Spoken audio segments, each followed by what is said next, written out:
देखो होम्योस्टेसिस था ना, होम्योस्टेसिस में बेसिकली होता क्या है, हम इंटरनल जो हमारे पास इन्वायरमेंट होता है वो मेंटेन करते हैं, एक्सटर्नल इन्वायरमेंट से सॉल्यूट्स लेते हैं डिफरेंट टेम्परेचर के ज़रिए, या हमारे पास दूसरे जो हमारे पास फैक्टर्स हैं, जैसे हमारे पास कुछ पीएच वगैरह भी है, उससे हम इंटरनल अपना टेम्परेचर को मेंटेन करते हैं। इसी तरह हमारे पास कुछ एडाप्टेशंस हैं, क्या है एडाप्टेशन, यानी वो तमाम तरीक़ेकार जिसके ज़रिए हम क्या करें, अपने इंटरनल इन्वायरमेंट को मेंटेन करें, उसको हम क्या कहते हैं, एडाप्टेशंस कहते हैं। क्या कहते हैं?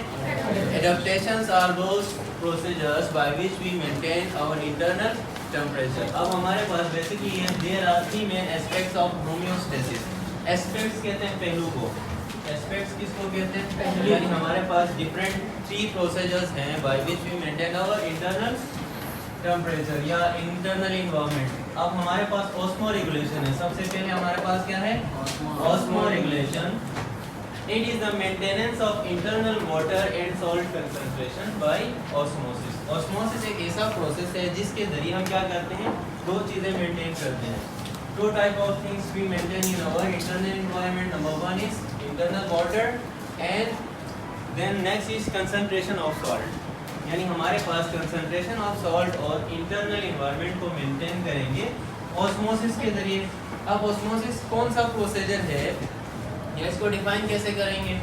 osmosis हमारे पास देखो movement of molecules है, कहाँ से, higher concentration to lower concentration, यानी हायर कंसंट्रेशन से लोअर कंसंट्रेशन की तरफ अगर मूवमेंट होगी मॉलिक्यूल्स की तो वो ऑस्मोसिस कहलाएगी। क्या कहलाएगी? ऑस्मोसिस। अब ऑस्मो रेगुलेशन के अंदर प्रोसेस ऑफ ऑस्मोसिस के जरिए वाटर एंड सॉल्ट कंसंट्रेशन हमारे सेल के अंदर इंटर होता है या आउट होता है, यानी हमारे पास बेसिकली टेम्परेचर या इंटरनल एनवायरनमेंट बनता है, किसके जरिए बनता है, जो वाटर कंसंट्रेशन और सॉल्ट कंसंट्रेशन और डिफरेंट हमारे पास सॉल्यूशंस जो होते हैं या सॉल्यूट्स होते हैं सेल के अंदर होते हैं बेसिकली।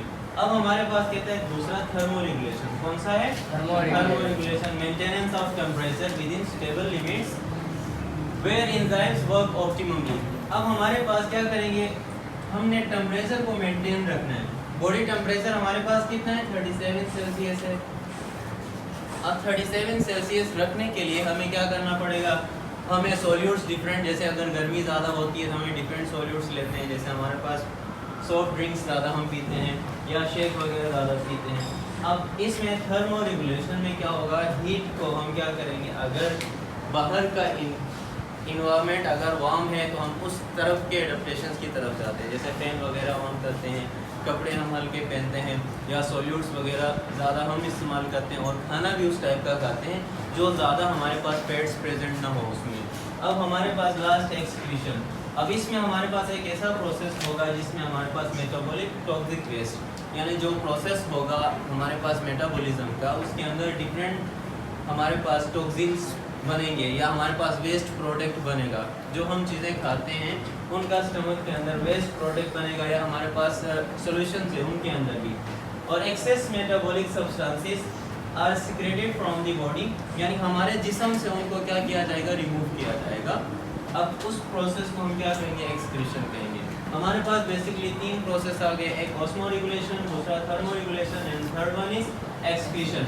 एक्सक्रीशन के अंदर हमारे पास एक्सक्रीट किया जाता है यूरिया और यूरिक एसिड एंड गम्स, इस तरह के मुख्तलिफ किस्म के हमारे पास जो वेस्ट प्रोडक्ट हैं बॉडी से रिमूव किए जाएंगे।